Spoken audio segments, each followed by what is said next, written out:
Alhamdulillah wassalatu wassalamu ala Rasulillah wa ala alihi wa ashabihi wa man walah wa la haula wa la quwwata illa billah. Asyhadu an la ilaha illallah wahdahu la syarika lah wa asyhadu anna Muhammadan abduhu wa rasuluhu la nabiyya ba'dah.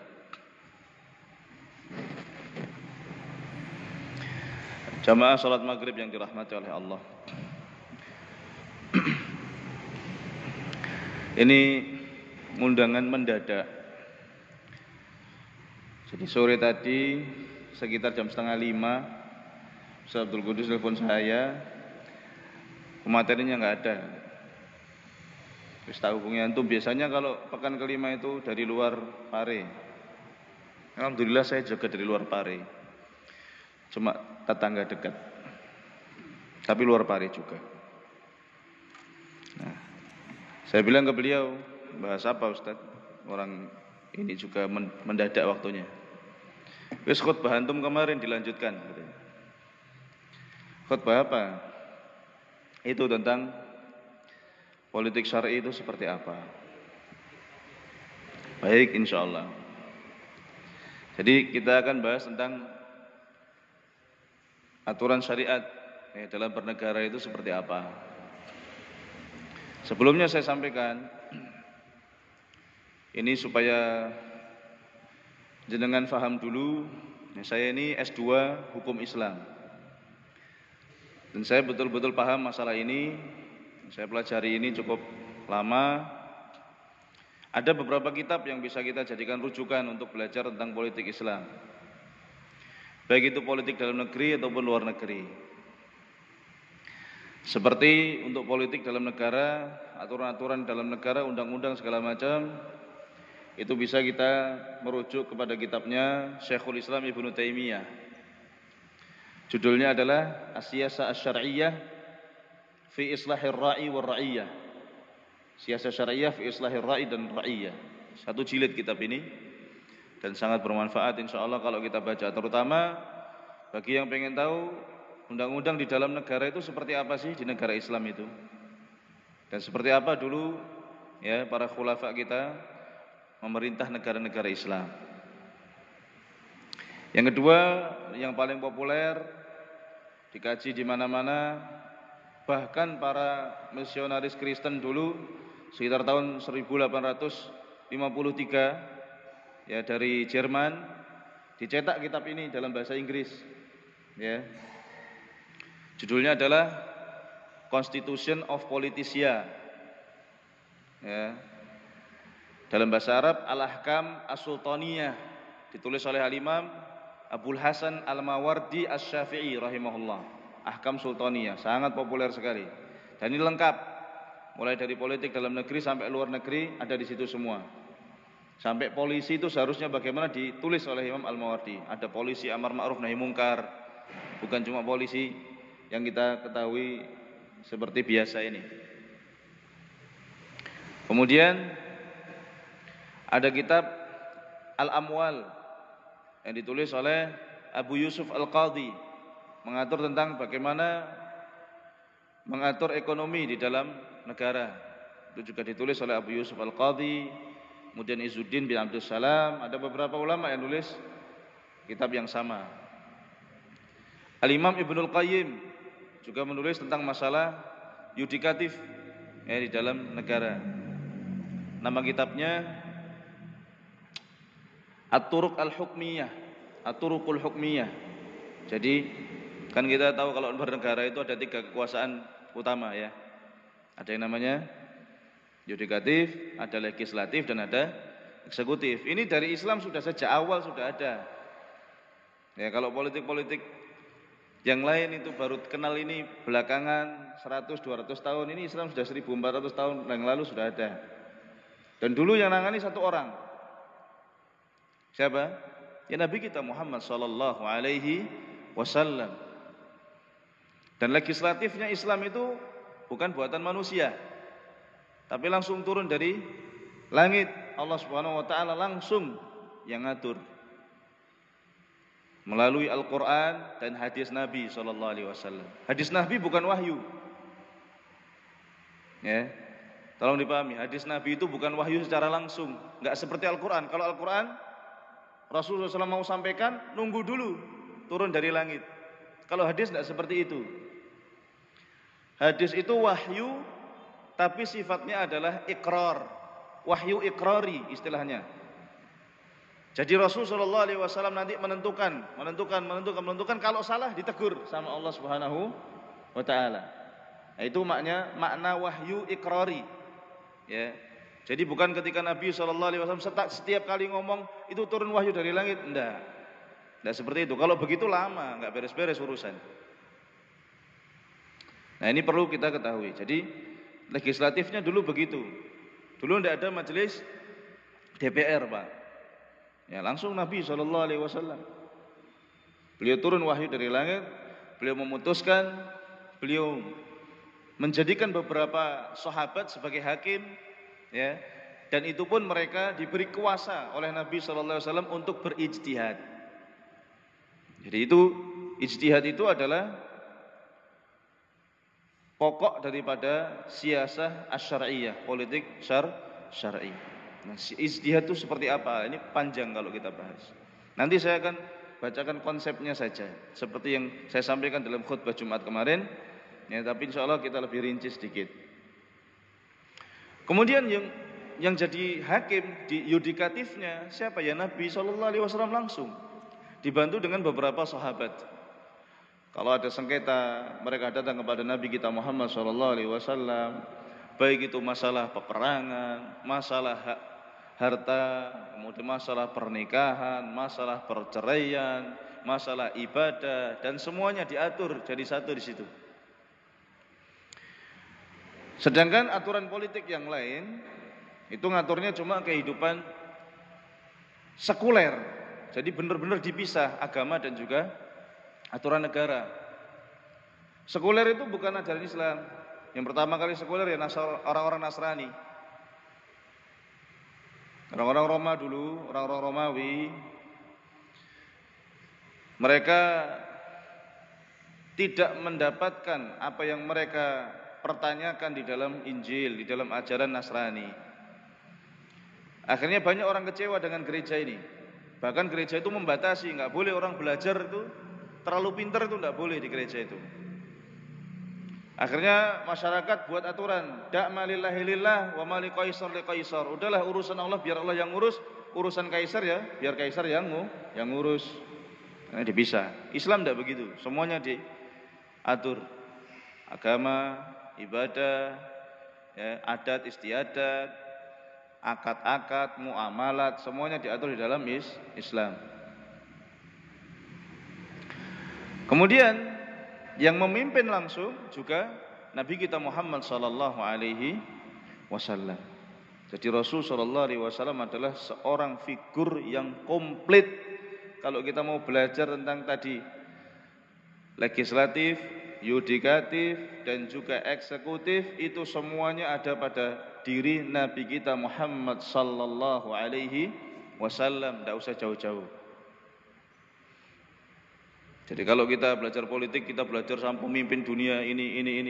Nomor satu Nabi kita dulu, Nabi Muhammad sallallahu alaihi wasallam. Kemudian, Bapak Ibu yang dirahmati oleh Allah, setelahnya Nabi kita Muhammad SAW wafat. Yang menggantikan adalah para khulafa ar-rasyidun. Pemilihan khalifah di dalam Islam itu macam-macam bentuknya. Bisa dengan cara waliul ahdi, ditunjuk oleh pemimpin yang sedang menjabat. Seperti Nabi SAW mengisyaratkan, beliau tidak menunjuk langsung Abu Bakar, hanya mengisyaratkan Abu Bakar sebagai pemimpin setelah Nabi kita Muhammad SAW. Dan itu disepakati oleh para sahabat yang lain. Meskipun sebelum Abu Bakar memimpin, itu sebagian sahabat rapat, sahabat Ansor, ada yang mengusulkan pemimpinnya dua, satu dari Ansor, satu dari Sirin, ada yang mengusulkan Ali bin Abi Thalib, ada yang mengusulkan Abu Bakar, ya, sampai datang sahabat Nu'man bin Bashir atau ayahnya Bashir, dan beliau menyampaikan kepada majelis ketika itu bahwasanya Rasul sallallahu alaihi wasallam mengatakan pemimpin, ya, itu syaratnya harus dari suku Quraisy. Maka mereka ridho. Umar langsung angkat Abu Bakar. Kemudian Ali juga mengatakan Abu Bakar, ya. Dan para sahabat mengatakan Abu Bakar. Abu Bakar dipilih oleh Rasulullah SAW untuk mengimami sholat. Ketika Rasulullah SAW tidak ada, Abu Bakar, ya, maka kita ridho Abu Bakar sebagai pemimpin untuk akhirat kita. Kenapa kita tidak ridho Abu Bakar memimpin dunia kita? Akhirnya Abu Bakar jadi seorang khalifah. Abu Bakar milih Umar bin Khattab. Nah, suaranya Abu Bakar itu kan sudah dibaiat, Pak. Abu Bakar kan dibaiat, ya. Jadi Abu Bakar itu mewakili siapa? Umat Islam. Artinya ketika baiat itu semua umat Islam menyerahkan semua urusan diwakili oleh siapa? Abu Bakar. Maka ketika Abu Bakar memilih pengganti, itu adalah beliau mewakili seluruh umat Islam. Dipilih adalah siapa? Umar bin Khattab radhiyallahu taala anhu. Adapun Umar setelah beliau wafat atau ketika beliau akan wafat, beliau memilih 6 orang, 6 calon. Ya, ini nanti 6 orang inilah, ya, salah satu dari mereka kalian pilih, dan itu diserahkan kepada ahlul halli wal aqdi. Enggak semua orang milih. Karena kalau semua orang milih, ini enggak adil. Harus orang-orang yang betul-betul paham.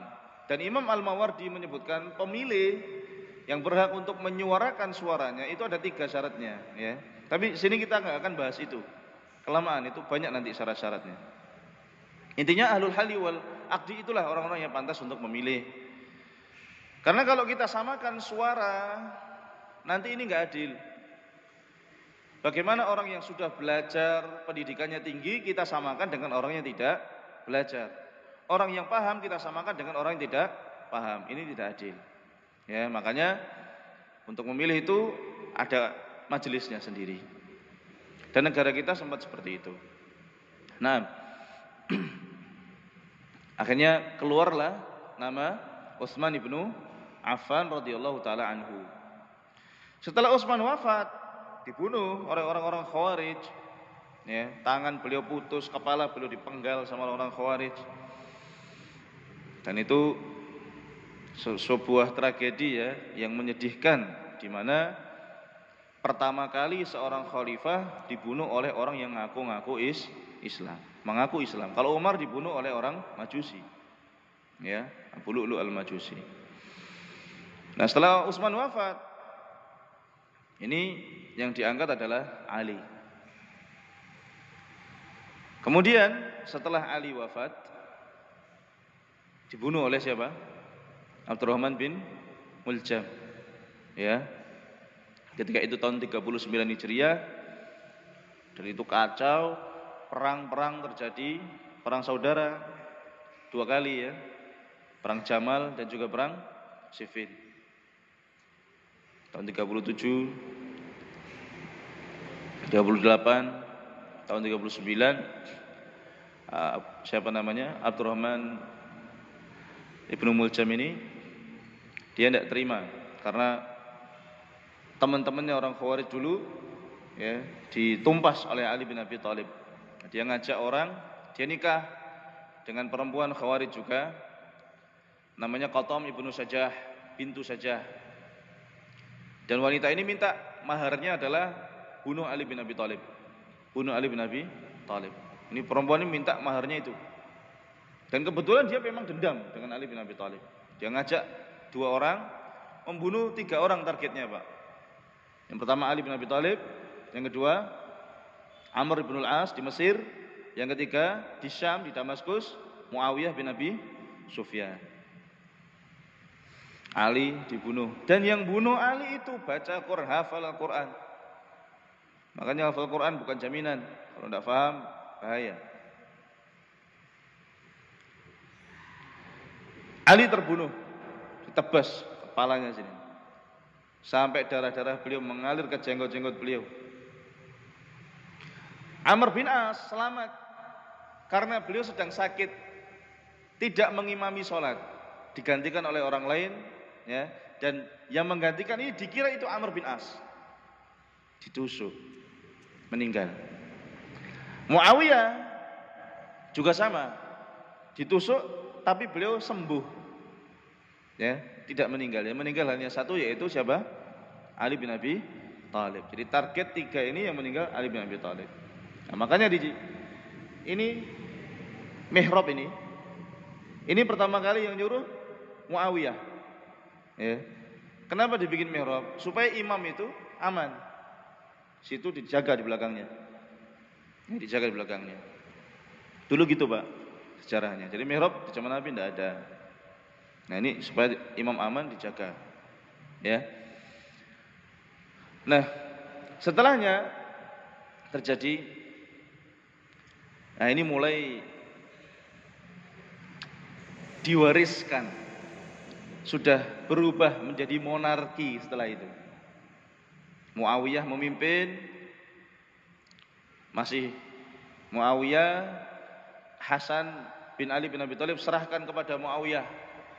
Dan itu tahun 40 Hijriah, dan itu disebut oleh Nabi SAW Amul Jamaah, tahun persatuan. Nabi SAW sendiri yang memprediksi bahwasanya salah satu dari kedua anakku ini, maksudnya Hasan dan Husain, akan mendamaikan 2 kelompok besar di kalangan kaum muslimin. Alhamdulillah, Muawiyah mimpin. Nah, setelah Muawiyah, nah ini mulai pecah. Ada 2 khalifah. Siapa? Yazid bin Muawiyah. Marwan bin Hakam bilang, alhamdulillah, segala puji bagi Allah yang telah memberikan petunjuk kepada Muawiyah untuk melaksanakan sunnahnya Abu Bakar dan Umar. Sunnahnya Abu Bakar dan Umar itu gimana? Abu Bakar nunjuk Umar. Muawiyah nunjuk siapa? Anaknya Yazid. Diprotes sama Abdullah bin Zubair. Abdullah bin Zubair tidak terima. Bukan, ini bukan sunnahnya Abu Bakar dan Umar. Ini sunnahnya Kaisar Romawi. Apa bedanya? Nah, ini diwariskan. Kalau Abu Bakar sama Umar nggak ada hubungan darah. Umar bukan anaknya Abu Bakar. Kalau ini diwariskan, ini monarki. Ini sudah menyerupai kepemimpinannya orang-orang Persia dan Romawi. Dan ini yang sudah diprediksikan juga oleh Nabi SAW, bahwasanya beliau mengatakan al-khilafatu ba'di 30 sanah.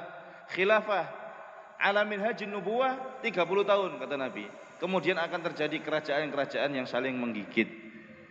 Dan itu pecah.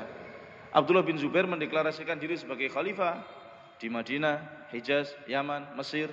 Kemudian di Syam dan Irak, khalifahnya adalah Yazid bin Muawiyah, dan itu perang. Ala kulli hal, itu tentang masalah pemilihan pemimpin di dalam khilafah Islamiyah. Saya hanya sebutkan secara historis saja. Ya, kalau kita mau kaji secara ilmiah, tentunya tidak di tempat kajian-kajian seperti ini, Pak. Nah, terus legislatif. Nah, ini legislatif, aturannya seperti apa? Ini juga ada ilmunya. Ada pelajaran-pelajaran, ya, untuk judulnya Taqninus Syariah. Bagaimana syariat Islam itu dijadikan sebuah undang-undang. Ada ilmu namanya ilmu nadhariyah fiqhiyah, teori fikih. Dan nadhariyah fiqhiyah ini membahas ilmu fikih, ya, disusun seperti undang-undang. Sebenarnya ilmu ini sudah ada sejak zaman dulu. Namanya ilmu qawaid fiqhiyah, kaidah-kaidah fikih. Jadi ilmu fikih itu dijadikan sebuah kaidah-kaidah, kemudian ditulis oleh para ulama, dijadikan sebagai undang-undang. Sejak zamannya Imam Malik sudah ada, ya, dan kitab-kitab yang ditulis para ulama itu diminta oleh para khalifah-khalifah untuk diterapkan sebagai undang-undang negara. Bedanya khalifah zaman dulu juga ulama, ya. Jadi legislatif itu mereka bisa pegang juga, Karena mereka betul-betul alim, ulama besar. Ya, siapa yang meragukan Abu Bakar, Umar, Utsman, Ali, Muawiyah, bahkan Abdullah bin Zubair, ya, dan juga khalifah-khalifah sampai zamannya dinasti Bani Umayyah, dinasti Bani Abbas. Ya, mereka ulama-ulama rata-rata. Sampai 7 generasi dari Bani Abbas itu mulai lemah. Ya, setelah zamannya Al-Mutawakkil 'ala Allah. Itu terakhir khalifah dari Bani Abbas yang paling kuat itu Mutawakkil 'ala Allah. Ya, zamannya Abu Ja'far Al-Mansur, kemudian Muhammad Al-Mahdi, kemudian Harun Ar-Rasyid, kemudian Al-Amin, Al-Ma'mun, Al-Mu'tasim, Al-Wathiq, kemudian Al-Mutawakkil 'ala Allah.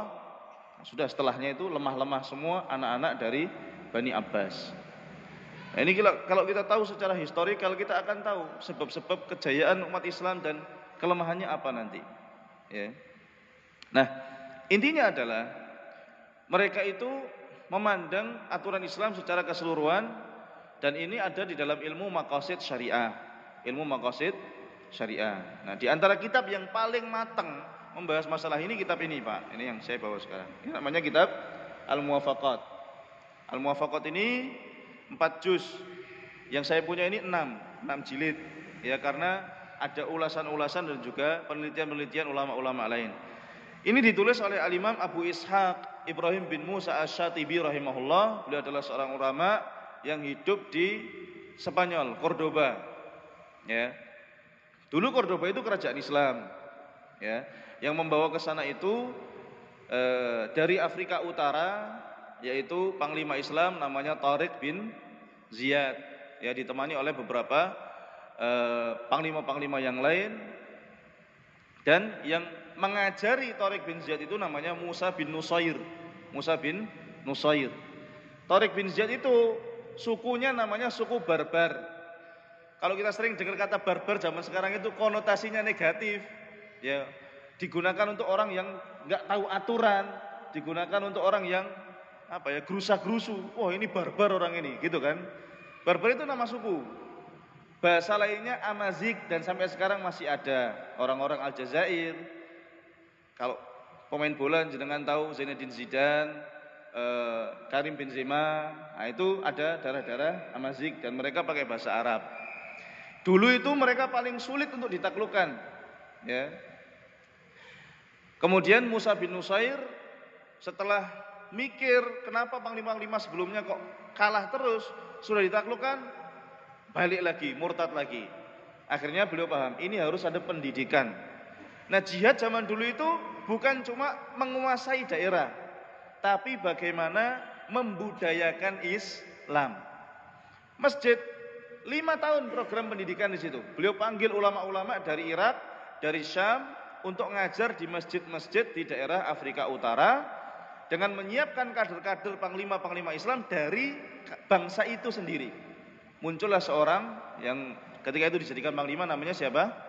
Tariq bin Ziyad. Ya, banyak kisah tentang Tariq bin Ziyad dan bagaimana kepahlawanan beliau membawa kaum muslimin untuk membuka Andalus dan sampai muncul kerajaan di Cordoba ketika itu, ya. Namun sayang kaum muslimin meskipun sudah berkuasa di sana 8 abad, ya, harus kalah dan diusir oleh orang-orang Nasrani. Ya, karena ada perang-perang saudara juga di sana, Pak. Nah, aturan Islamnya sama, tetap maqasid syariah. Dan ilmu maqasid syariah ini, Bapak Ibu yang dirahmati oleh Allah, kalau kita mau belajar ada di kitab Al-Muwafaqat. Cuma, ya, belajar maqasid syariah ini bagi orang yang tidak bertakwa kepada Allah, tidak memprioritaskan dalil, bisa dijadikan alat, ya, pedang bermata dua. Karena orang-orang liberal juga pakai maqasid syariah tapi kebablasan. Contoh, jilbab. Wanita di dalam Islam diperintahkan untuk berjilbab. Ya. Allah sebutkan dalam Al-Qur'an, "Dzalika adna fala yu'dzain." yang demikian itu lebih dekat kepada ketakwaan, maka para wanita tidak diganggu dengan berjilbab. Orang liberal mikirnya beda. Tujuan syariat Islam untuk memerintahkan perempuan berjilbab itu supaya tidak diganggu.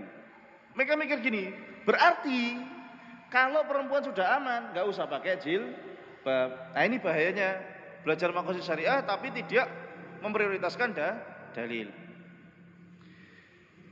Ini karena mereka cuma belajar kulit-kulitnya saja, tidak mempelajari secara umum. Sebuah perantara itu kadang-kadang, Pak, kalau tujuannya sudah tercapai memang diabaikan, ya, sarana. Kita disuruh naik ke atap, otomatis kita nyari tangga, kan gitu. Tapi kalau kita bisa loncat langsung, perlu tangga enggak? Enggak perlu, ya. Tapi apa ya ada, kan gitu. Kalau ada pun 1-2 orang yang bisa, itu setelah belajar debus, loncat, ya, atau di film adanya. Atau seperti ini, jenengan umroh, selesai manasik, kita disuruh untuk apa? Mengakhiri manasik dengan apa? Tahallul. Baik. Ini orang sebelum berangkat umroh botak sudah, nggak ada rambutnya. Gimana cara tahallulnya? Digosok kepalanya atau sudah nggak perlu?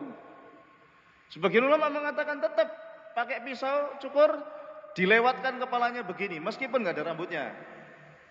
Nah itu ulama, karena mereka tahu ini perintah, ya wis lah lakukan. Tapi ulama-ulama maqasid syariah mereka memandang ini adalah perantara. Tujuannya adalah cukur rambut. Kalau sudah gundul ya sudah nggak usah. Nah gitu. Tapi kadang-kadang yang namanya perantara itu, ya, ada dalilnya khusus tetap diperintahkan meskipun tujuannya sudah tercapai. Contohnya apa? Qashar salat. Qashar salat. Ada sahabat tanya kepada Umar bin Khattab, "Wahai Umar, kenapa kita tetap mengqashar salat ketika safar? Padahal kita sudah aman." Ya. Kan di dalam Al-Qur'an disebutkan kita dibolehkan untuk mengqashar salat ketika safar, ya, karena takut diganggu orang-orang kafir. Nah, sekarang kita sudah aman. Kata Umar apa? Saya juga bertanya pertanyaan yang sama kepada Nabi sallallahu alaihi wasallam. Kenapa kita masih qashar? Padahal sudah aman. Kata Nabi sallallahu alaihi wasallam, "Shadaqatun tasaddaqallahu biha alaikum faqbalu tasaddaqatahu." Itu adalah sedekah yang Allah SWT sedekahkan kepada kalian, maka terimalah sedekahnya Allah SWT. Jadi kadang-kadang tujuannya sudah tercapai, tapi ditetapkan tetap sebagai syariat yang harus dilakukan.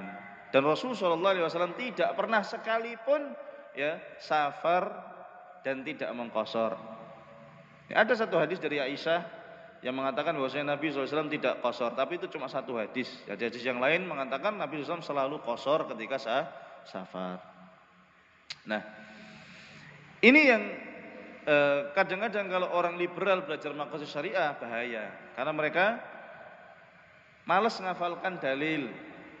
Pokoknya pakai otak aja sudah, main logika, nggak mau hafalan, ya, nggak mau hafal Quran, nggak mau ngafalkan hadis. Akhirnya ya nyimpangnya jauh, ya, karena mereka nggak mau ngapal.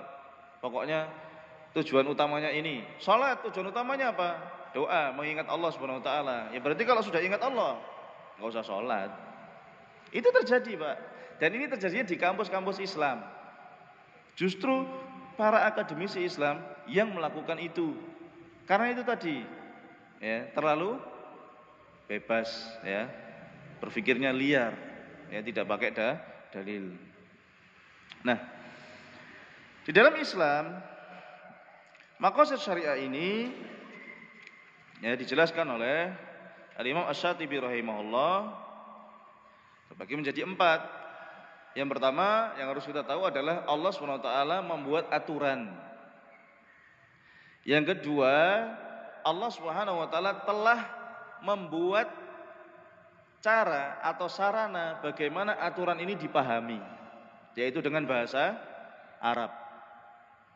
Kalau nggak pakai bahasa Arab, sesat.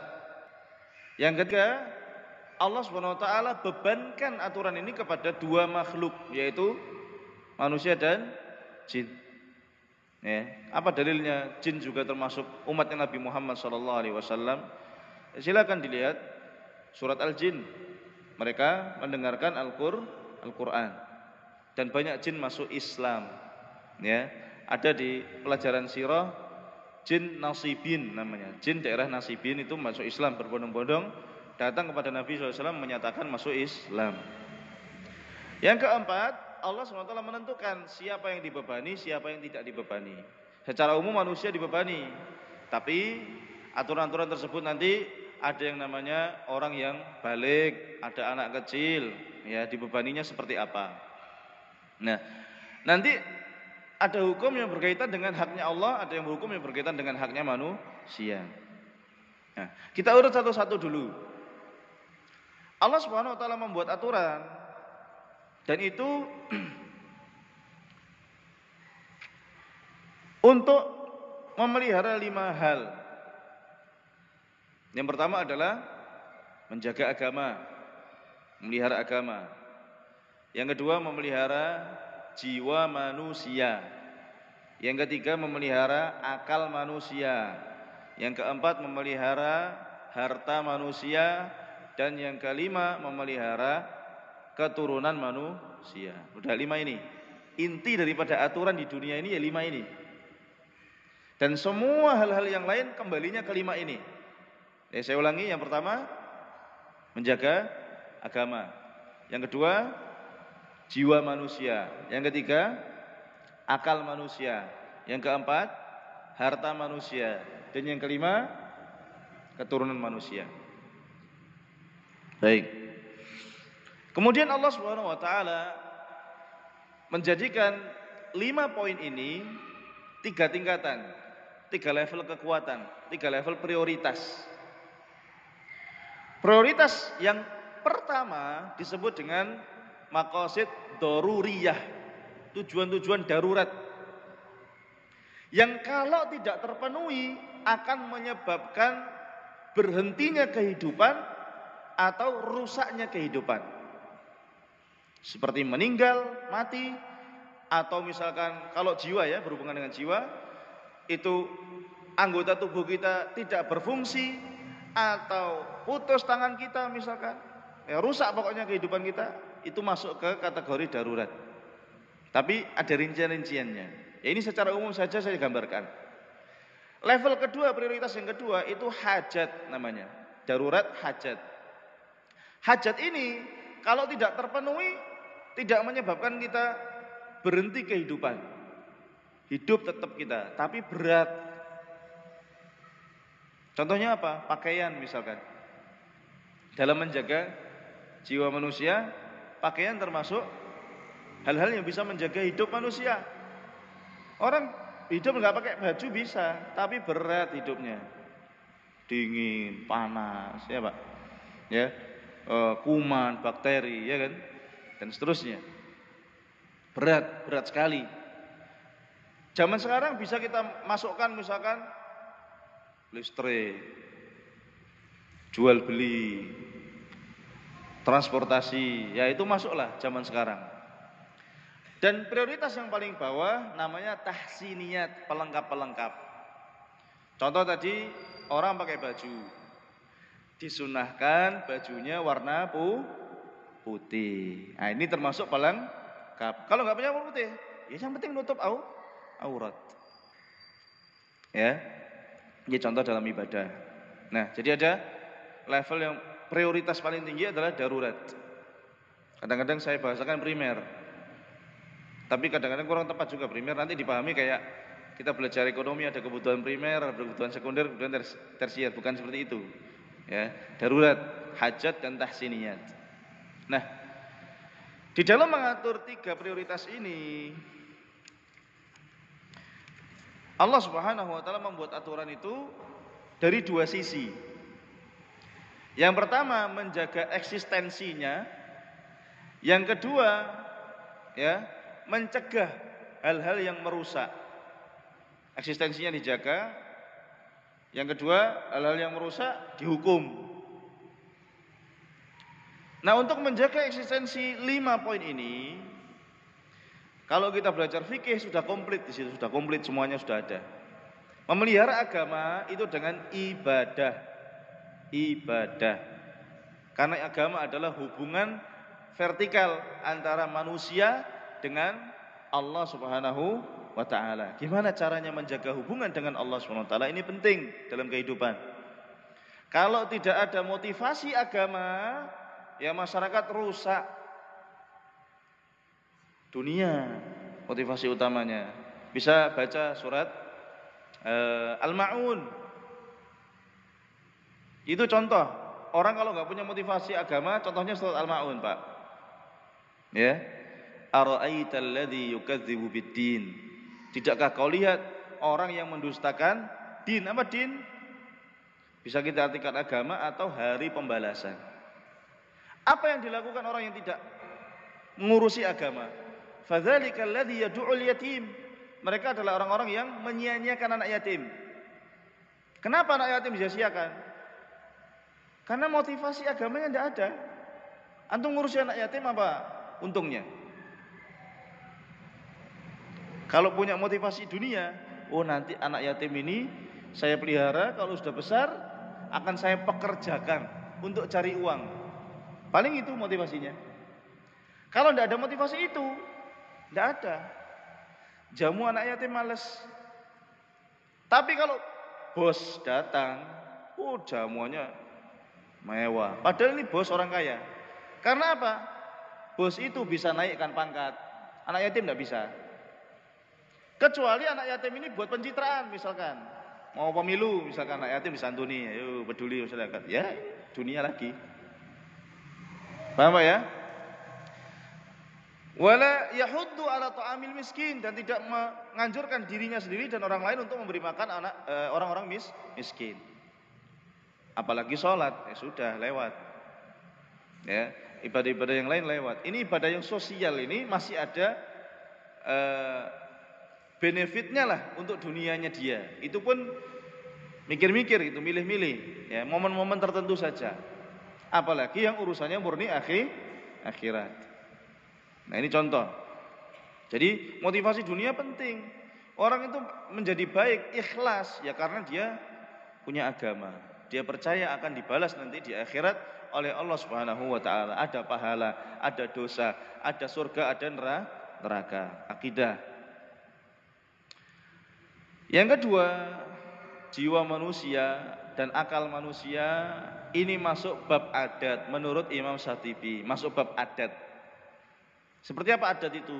Ya makanan, ya minuman, ya pakaian, ya tempat tinggal, itu termasuk bab adat. Ada yang halal, ada yang haram. Semua yang bisa menjaga kehidupan manusia dan akal manusia, itu hukumnya minimalnya mubah, naik bisa jadi sunnah, naik lagi bisa wajib. Tergantung maslahatnya sebesar apa. Ya. Maslahatnya sebesar apa. Dan yang mengancam ini bisa jadi makruh atau haram. Ya, makruh atau haram. Tinggal sekarang kita lihat manfaat. Tapi harus objektif kalau menilai manfaat. Tidak boleh dinilai manfaat menurut kita. Misalkan ini adalah obat, yang menilai siapa? Ya medis. Bukan sembarang orang. Jadi Islam menyerahkan itu kepada sana, medis yang ngurusi. Ini obat. Ya, bukan manusia sembarangan, bukan orang awam. Urusan semuanya diserahkan kepada ahlinya. Nah, jadi urusan makanan untuk kehidupan kita, untuk menjaga jiwa kita itu maksudnya bab adat, pakaian, tempat tinggal dan seterusnya. Untuk urusan harta dan juga keturunan itu diatur dalam bab muamalat. Diatur dalam bab muamalat. Dan muamalat ini yang dimaksud oleh Imam Syatibi itu adalah segala sesuatu yang berhubungan dengan akad. Dengan akad. Ya. Muamalat harta seperti jual beli, sewa menyewa, ya. Wakaf, hadiah dan seterusnya, semua yang diurusi harta itu ada di muamalat. Keturunan juga begitu, akad nikah, ya. Kemudian hal-hal yang berhubungan dengan pernikahan, perceraian, mengasuh anak, ya semuanya diatur dalam bab muamalat, baik itu muamalah maliyah atau muamalah usrah, ya muamalat keluarga. Nah, dan semua hal yang melanggar aturan-aturan tadi ada di bab yang paling terakhir kalau di ilmu fikih, namanya bab jinayat, ya, pidana dan perdata, ada di situ semua.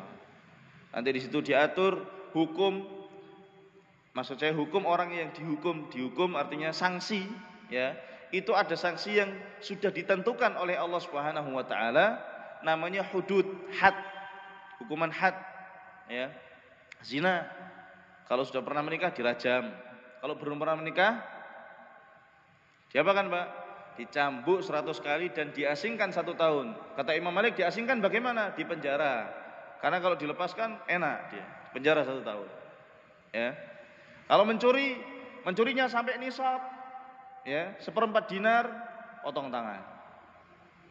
Ini tangan dolim harganya 1/4 dinar. Tapi kalau tangannya orang nggak dolim, harganya berapa? 50 onta 1 tangan. Ada orang nggak ngapa-ngapain tiba-tiba dipotong tangannya sama orang. Maka yang memotong itu didenda 50 onta 1 tangan. Kalau 2 tangan 100 onta. Itu ada aturannya semuanya. Jari berapa onta, gigi berapa onta, luka di kepala. Kalau lukanya cuma sampai kelihatan tulang, tulangnya pecah sampai kelihatan otaknya, semuanya diatur. Rapi, rinci sekali. Ini di aturan lain belum ada. Saya kemarin ada orang, ya, itu jual beli kredit. Duitnya dibawa lari, Pak, sama karyawannya 35 juta. Dilaporkan ke polisi. Dia konsultasi dulu sama pengacara. Nanti misalkan saya sudah sidang, orang ini dinyatakan bersalah. Kalau orangnya tetap kabur, gak bayar, ada sanksinya enggak? Kata pengacara, enggak ada. Belum ada undang-undang yang ngurusi itu. Nah, lemah, ya. Belum ada undang-undang yang ngurusi tentang orang kabur bawa duit. Dia ini karyawan, kemudian bawa duit tuannya, ya, 35 juta. Dia sudah sidang menang. Sudah dinyatakan si karyawannya ini bersalah dan harus membayar. Dan itu komitmennya apa? Komitmen pribadi, Pak. Nggak ada nanti kalau dia nggak bayar di penjara, nggak ada aturan seperti itu. Akhirnya teman saya bilang apa? Ya sudah kalau gitu saya percuma, karena saya sampai mengadakan persidangan, dia bilang bayar sampai 900 ribu.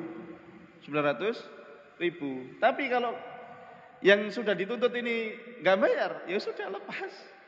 Ya, aturan Islam rinci, semuanya ada. Nah, ini biar kita tahu ya perbandingan antara politik-politik dan aturan-aturan ini legislatif. Kemudian ada hukum tadi had. Ada hukum yang belum ditentukan oleh Allah Subhanahu wa taala. Kalau mencuri sudah ada. Kalau korupsi bagaimana? Para ulama mengatakan korupsi itu bukan mencuri. Karena mencuri punya definisi, yaitu mengambil harta orang lain di dalam propertinya. Maksudnya masuk ke tempat penyimpanannya. Jadi Anda sudah HP taruh di lemari, kan sudah di tempatnya itu, diambil. Ini nyuri namanya. Kalau korupsi enggak, dia yang diamanai harta itu, tapi dia maling, dia ambil harta rakyat. Ya. Nah, ini hukumannya apa? Namanya hukuman ta'zir. Ta'zir itu diserahkan kepada hakim. Hakim melihat ya besar kecilnya pelanggaran, nanti dia bisa tentukan hukumnya apa. Bisa lebih parah daripada hukuman had, bisa. Sampai mati bisa. Tergantung besarnya pelanggaran. Ya. Kemudian Bapak Ibu yang dirahmati oleh Allah, semua hukum-hukum tadi ya yang sudah ada aturannya di dalam agama harus dijalankan, tapi menjalankannya juga ada aturannya. Nanti harus ada saksi, saksi itu seperti apa, bukti itu seperti apa, ya. Jadi tidak sembarangan menuduh orang. Zina prosesnya ada khusus, pencurian ada prosesnya sendiri, dan suami istri menuduh pasangannya berzina nanti ada prosesnya sendiri ya. Ini semuanya lengkap di dalam Islam diatur. Baik, waktu kita habis. Secara umum saya ingin menyampaikan bahwasanya syariat Islam itu luar biasa. Luar biasa. Bahkan kalau kita ingin mencari hukum selengkap dan sekomplit ini di aturan yang lain, ya, sudah saya jamin nggak bakal ada. Makanya ayo ya kita sebagai orang Muslim belajar. Mulai dari fikih ibadah dulu. Karena fikih ibadah itu hubungan kita dengan Allah Subhanahu wa taala. Ya. Kemudian fikih-fikih yang berhubungan dengan sosial, masyarakat itu seperti apa. Ini baru satu poin, Pak. Belum poin kedua. Allah Subhanahu wa taala telah menurunkan syariat ini untuk dipahami, tapi tidak dipahami dengan sembarangan. Bahasa Arab yang digunakan untuk mengemas syariat ini. Al-Quran bahasa Arab, sunnah bahasa Arab, syariat bahasa Arab. Harus pakai bahasa Arab.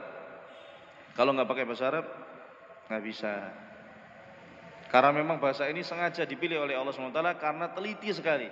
Saya sudah sampaikan kemarin, kalau kita cari kamus bahasa Indonesia yang 2 jilid, 3 jilid, nggak ketemu. Bahasa Arab, kamusnya sampai 70 jilid. Ya, kalau nggak percaya silakan download PDF-nya ada. Ya, namanya Tajul Arus min Jawahiril Qamus, tulisan Al-Murtada Az-Zabidi. Ya, ada versi 40 jilid, ada versi 70 jilid. Yang ada PDF-nya 40 jilid. Enggak usah 70, 40 jilid aja kita ini opo ae sini gitu loh. Ya. Bandingkan dengan bahasa yang lain. Ya. Ini sudah salah satu bukti akan kekayaan bahasa Arab. Bahkan kita terjemahkan bahasa Indonesia kadang-kadang enggak bisa. Ya, ada beberapa kata yang ya harus pakai bahasa Arab istilahnya, enggak bisa pakai bahasa lain. Gitu ya. Nah, itu secara umum seperti itu, Bapak Ibu yang dirahmati oleh Allah. Mudah-mudahan kajian singkat yang saya sampaikan ini membuka ya, cakrawala kita untuk memandang Islam lebih luas ya. Jangan memandang Ka'bah dari depan satu sisi saja. Ka'bah itu bentuknya enggak kotak, Ka'bah itu bentuknya apa? D. Sudah saya sampaikan di kajian sirah ya. Kita tahu dari mana? Ya karena melihat Ka'bah secara luas. Nah, Islam lebih luas daripada Ka'bah. Jangan melihat dari satu sisi, lihat dari seluruh sisinya. Kita akan temukan Islam ini agama yang sempurna, ya. Dan ini adalah agama yang diridhoi oleh Allah Subhanahu wa taala. Inna dina indallahil Islam. Wallahu taala alam. Wassallallahu wasallam ala nabiyina Muhammad. Subhanakallahumma bihamdika asyhadu an la ilaha illa anta astaghfiruka wa atubu ilaik. Assalamualaikum warahmatullahi wabarakatuh.